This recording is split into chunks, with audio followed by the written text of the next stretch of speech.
Hello and welcome to Melt. I'm Suresh Venkat, and from the entire Melt team and me, here's wishing everyone a happy Diwali. Now, on to the show. Today, Melt takes a slight detour from marketing to revisit Designyatra 2023, India's largest design conference. Held at the Grand Hyatt in Goa over 3 days, Designyatra hosted over 900 delegates and over 20 speakers from a wide gamut of specialities, be it visual, product, architecture, fashion, motion, typography, branding, spatial, sustainability, and even biodesign. Amongst the star speakers was Dick Powell, the co-founder of SeymourPowell, a design company with almost 40 years of experience and rightly considered the poster boys of product design. Melt got a chance to talk to Dick Powell about his design philosophy and more. Can brands be built solely through products? What has been the impact of technology on the design process? And how do you forge a successful client-agency partnership when it comes to design shops? Let's find out as we get ready to melt with Dick Powell. Dick Powell, thank you for joining us on Melt. Now let's begin with the basics. What are the three most important principles of good product design? Well, for me, design is fundamentally about making things better. People think about that design is about aesthetic, style, form, color, and all of those things, which it is. But it's also about making things better. Better, of course, for people, your mum, your granny, your aunt, your sister, whoever it is. Better too for business. This is not art that we do. This is a commercial act. And of course, better too for the world. Everything we do has to be more sustainable, creating products that fit for a circular economy, can be repaired and made from sustainable sources. Well, that's your baseline. I imagine for most clients and brands these days, the principles will be faster, better, cheaper. How do you marry these two trains of thought? When you say faster, better, cheaper, that clients want things faster, better, cheaper, of course they do, but that whole process of creating new products takes a bit of time. And you can't necessarily do it faster. If you do it faster, it probably won't be better and cheaper, and if you do it better, then it probably take longer. So those three things are always, they're always one against the other, and you have to find a good compromise between those things. Have client briefs and expectations changed over the last 40 years? And if so, what are the kind of changes that you see and what has stayed the same? Indeed, client briefs have changed a great deal in the last 40 years. And I suppose the single biggest change is in the last 10 years, this is a very strong move towards making things more sustainable and better for the world. I was supposed before that people would sort of mention it as being part of the brief, but now it's one of the kind of top priorities in the brief, that because companies that make things, of course, then get saddled with the problem of what to do with old products, and they have to think about how they're going to be recirculated, reused, disposed of, and everything else. Yeah, that's a big change. Now, you've said that every designer needs to embrace change. Do clients agree with this? Actually, you misheard me. Actually, what's important is that companies, clients, and brands, the people we work for, they have to learn to embrace change. Designers love change. We want to change the world. We hate the status quo, but to a business, change usually means it costs money. To change anything on the production line costs money. To create a new product takes money, takes big investment and so on. And clients are often very unwilling to change, and they need to be bought into the idea of change and get behind it if they're going to profit from innovation and great design. Okay, having said that, how do you cultivate a strong relationship with your clients? How do you make them change, for instance? The key catalyst for change, the key thing that makes companies change and prepared to invest, prepared to change, is excellence. If you do something brilliant and if you propose something brilliant and they see it straight away, and they say, yeah, that's great, let's do it. And then they'll start thinking about the cost and the time and everything else that goes with that. But brilliance is a great way of converting clients to get ready for change. Dick, can you share examples or stories that you can share about an ideal, successful client-designer relationship? Yeah, in the past, we had a long relationship with a French company called Tefal. And when we first got involved with them designing steam irons, for ironing clothes, and we put a concept in front of them, which they'd never seen before, totally different from anything in the way that it operated, the way that people filled it with water, and it had some terrific advantages to it. And we made a model of that, just a quick foam model, and we put it on the table in front of the client. And the client just looked at it, and then he turned to his engineers and said, if we can do this, this will be mega. And he challenged his technical team to solve all the problems to make that happen. Okay, so while we're talking about clients, let's also talk about brands. How do you define a brand? You know what? If you ask the question, what is a brand, to branding people, you'll get 100 different answers. It's a very difficult thing to pin down. But for me, a brand has always been an accumulation of expectations and associations possessed of successful products, services, and experiences. If you don't have those three things, you can't have a brand. You can't talk about a brand without, in some way, connecting to a product, service, or experience. So being a product designer yourself, here's the question for you. Can current brands communicate solely or only with their product or through their products?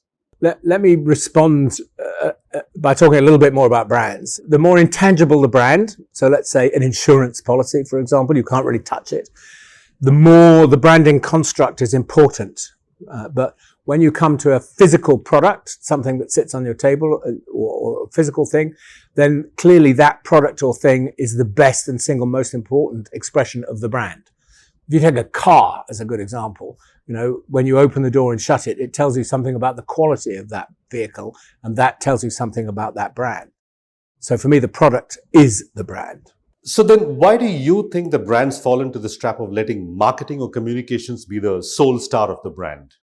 You know, marketing and communication is very important to a brand, but they're fundamentally there to support the expression, whether it's the product or the service or the experience. They're fundamentally there to do that.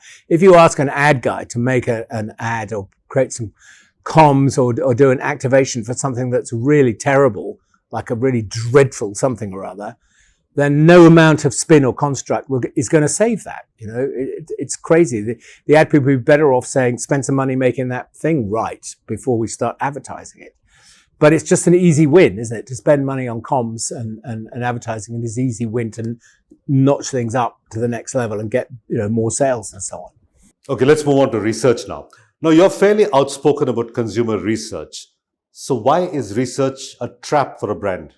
Well, actually, I created a new word which my new word is researcher-side, the assassination of great ideas through research, right? And research can be incredibly misleading and incredibly unhelpful, as well as incredibly helpful. And it can steer you in the right direction, and you can learn a lot from research, but don't ask research to make decisions for you, because how can, you know, some person who's ill-informed about the whole context for what you're doing give you an answer? It's a difficult question. Skilled people struggle to decide what the right thing to do is. Don't rely on the consumer to tell you what to do. It's not their job to tell you what to do. It's your job to tell them what's best and to create the right product for them. We have to learn from them, but they're not our decision makers. All right. Okay. Having said that, what does the foresight and strategy team at SeymourPowell do? How exactly do they anticipate consumer behavior? So our foresight team is constantly scoping three key areas, which are: what is the business case for what we're doing? What is the kind of science and technology we can bring to bear to deliver a new product? And thirdly, what are people doing? And that third one is the most important one. When I talk about learning from people, so we have lots of processes like ethnographic research, where we go into people's homes, we talk to them, we observe how they use things, and we learn from those observations.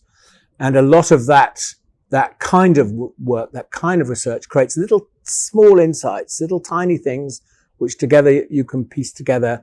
And from a little insight, you can create an idea, and from an idea, maybe a new product. I mean, that's how that works. And they are providing all of the context around which and within which you're trying to create something new. Okay, Dick, now let's talk about your practice, SeymourPowell. The firm is 40 years old, 40 years young, still going strong. Any tips or lessons on how to continuously keep up the great work? I think the secret to doing great work is to be passionate about what you do. You know, we're 40 years old, and we've had some truly outstanding designers go through our door, and some of them are still with us, and everybody cares about quality. Nobody wants to do, you know, rubbish things. Nobody wants to do things that the world doesn't care about. We want to change the world. We've always wanted to change the world. We enjoy changing the world. It's what motivates us. You've said in previous interviews that SeymourPowell does not focus on being a brand itself. Now, that's a conscious decision that you don't want to be a brand. What's the rationale behind this decision? Do you know, when we first started in our business, we wanted to be a classic product design consultancy, where we were the servant of our clients and their brands. It was our job to create the best product for them and their brand, not to inject our personality into their product. So that's the difference between art and design. You know, art is about self-expression. This is not self-expression. This is about creating the right product or service or experience for that particular brand. And that's absolutely fundamental to what we do. All right, let's now get into process. How has technology and the digital world impacted your creative process? The whole process of designing things has changed fundamentally since the arrival really of the whole digital world, mainly because when I first started in this business, it was a very linear process. You start with a brief, you develop ideas, and you get them through to market. But with the arrival of what we call meta products, a meta product is a seamless combination of hardware, software, and service. The first meta product was, I think, Apple's iPod with the provision of iTunes as the service. And these days, when we're creating products, a lot of them are meta products. And the process of doing that is infinitely more complex. It's more like a nuclear action where people work together and bounce off and come back. It's no longer a linear thing. And much more exciting also as a result. Do you personally keep up with technology? Do designers need to? Yes. I mean, when you talk about keeping up with technology, I love technology. I'm a tech head. I've always been a tech head. And, you know, all designers have to have their eyes wide open looking all of the time at what's happening right across the range of not just technologies, but lots of materials with, you know, trends that are happening in society and everything. As soon as you close up and focus too much in one way, you stop being creative. You have to have a broad interest. All right, next question, Dick. How has technology helped improve craft in the traditional sense of the word? Technology has actually made a huge difference in terms of craft in the process of design because, you know, back 40 years ago, we used to do things with pencils and on drawing boards, and now everything is done on a computer. But by the way, we still use pencils and we still very, very much value sketching as a means of communication. But some of the tools that the team has now that we use are incredible. From, you know, we have a whole team that's just dedicated to virtual reality and creating virtual worlds and virtual examples of things so that we can evaluate them in 3D and walk around them and create them in 3D in a virtual world. And Dick, where do you personally look for inspiration? I look for inspiration in the world around me. You know, I'm afraid when you're a designer, you're a bit like a radar scanner. You're kind of scoping things all the time. You're just looking at everything and seeing things that are inspirational and kind of clocking them away to use. I mean, how this creative process works is a bit of a mystery, but, you know, to mix metaphors, I'm like a sponge and I kind of soak up all this stuff. And I don't know how it comes out the end of my pencil or my mouse, but somehow it manages it. The worlds of design and innovations are completely inseparable. Why is this so? For me, design and innovation have always been inseparable. And all my life, we've been struggling to make things innovative. And innovation is important to our clients because innovation gives those people an edge, and that edge translates into margin, sales, and profits. It's really that simple. But the design brain is very, very good at innovation because the designer's brain, the creative's brain, is very good at managing complexity. And these problems are sometimes very complex, but they're very, very good at synthesizing out solutions that fall out of this complexity in a way that other people can't do. And that's an incredibly valuable asset for creative people. All right, let's wind up this chat with a couple of questions for the younger audience members. What do you look for in a design graduate or an intern or somebody waiting to start their career? The first thing we always look for is creative talent and skill. When people come in with their portfolios and things, you obviously check that they have all the necessary skills, all the craft skills that they can drive the necessary CAD applications, and they can do Photoshop and everything else. But we're fundamentally looking for that creative skill. That's the first thing we're looking for. And the second thing is an ability to communicate and storytell around those ideas. You know, you need people who can confidently explain why they're doing what they're doing, because that's such a huge asset in any design business when you're creating things. So those two things. Any advice for those who are still evaluating, contemplating if design is the right career path for them? I think if you're the kind of person who has an understanding of the technological world, the mechanical world, the structural world, and also an interest in the arts, and I mean all of the arts, and you push those things, you mash those two things together, you get design. And I think you have to have those two fundamental interests, which are sometimes perceived in education as opposites. You know, the kind of mechanical techie stuff against the art stuff. But if you can mash those things together, you're probably a designer. All right, Dick, final question. What's the one message you'd like to leave the delegates at Designyatra with? God, that's a tough one. I think the one message I'd like to leave is that design is not just about aesthetics. It's not just about form and color and shape and dynamism and movement. It's also about making things better. It's a fundamentally simple objective to make the world better in every way. All right, Dick Powell, thank you for talking to us at Melt. It's been fun. Thank you. For more interviews and action from Designyatra 2023, simply log on to designyatra.com or follow Curious on social media. Now, let's turn our attention to the 2023 Curious Design Awards. Curious received over 600 entries for the 9th edition of the Curious Design Awards across the categories of architecture, interior design, product design, and communication design. The big news? Well, it has to be type shop Ek Type winning the Black Elephant for its Anek multi-script type family project commissioned for Google Fonts. Awarded to work that is deemed to be the best of show, the Black Elephant recognizes work that champions the Indian design fraternity and moves the design industry forward at a global standard. A rare and highly coveted honor, this is only the 5th Black Elephant since the inception of the Curious Design Awards in 2013. Here's the project. Anek is an exercise in multiplicity. Multiple scripts designed in multiple weights and widths by multiple designers. It is a contemporary variable display type family that supports 10 most commonly used writing systems in India. Our objective was to design a versatile type system which would have a distinct personality at large sizes but would also be adept at setting short texts. Our design process was non-hierarchical and democratic. We designed all scripts simultaneously and collaboratively. As a result, each script retains its distinct identity, and yet different scripts cohabit the page in visual harmony. Anek's visual design is characterized by distinct visual features, robust structures, and rhythmic textures. Its diverse design space ranges from striking bold weights to elegant lighter ones, from capsular condensed structures to more relaxed expanded ones, and from impactful extreme styles to the mellow and clear middling ones. In most Indian scripts, superfamilies are rare or almost non-existent, and so are fonts that support the latest variable font technology.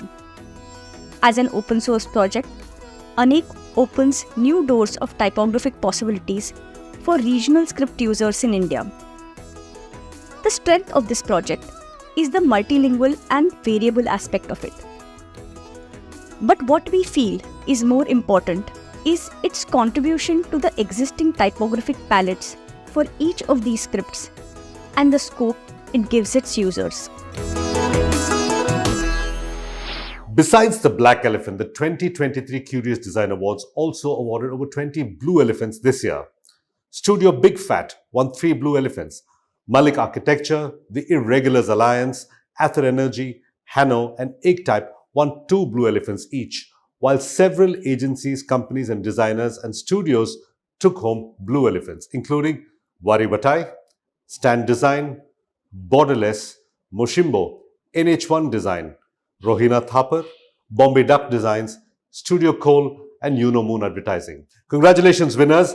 And here are a few glimpses of some of the award-winning work.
Back in the mid-19th century, a mosquito-driven disease ran rampant across the sweltering Indian heartland. Called malaria, this disease posed a significant threat, especially to the British Indian Army. Hundreds of soldiers fell sick or were left indisposed by this widespread disease that would in certain cases turn out to be fatal. It was nothing short of a crisis. Desperate for a solution, the sepoys were prescribed a cure whose origin lay half a world away in a tree called cinchona. The bark of this tree was used by scientists to extract a wonder drug they called quinine. But there was a problem. It was just too damn bitter. To overcome the bitterness, and out of sheer desperation, soldiers mixed quinine with soda water and sugar. The results, safe to say, were more than favorable. This guy also mixed gin and created the timeless pairing of gin and tonic. And voila! Thus was born the bubbly tonic water. Even though conceived in India, this bubbly little mixer's heritage was never really claimed, at least by a world-class product, until now. And with that, it's a wrap on this episode. You can follow Melt on social media. The handle is Ready to Melt, or simply log on to readytomelt.com. If you'd like to follow me, I'm @Suvenk on X, formerly known as Twitter. Once again, Happy Diwali! Until next week, goodbye and thanks for watching.